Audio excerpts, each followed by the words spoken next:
Have you ever wanted to notify someone other than the user, like a parent, mentor, or school admin, when an assessment is completed? In EdisonOS, there's a simple way to do that using the alternate email ID workflow.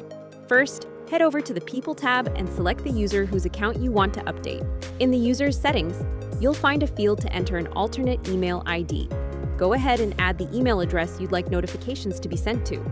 Next, navigate to the Assessments tab and select the assessment you want to configure. Scroll down to the settings and make sure to toggle on the option Notify Alternate Email ID on assessment completion. Once that's done, whenever this user completes the assessment, a notification will be sent to the alternate email address you provided. Here's an example of what that email looks like.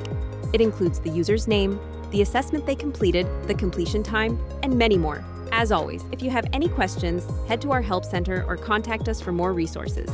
Happy teaching with EdisonOS. We're here to help you help your students.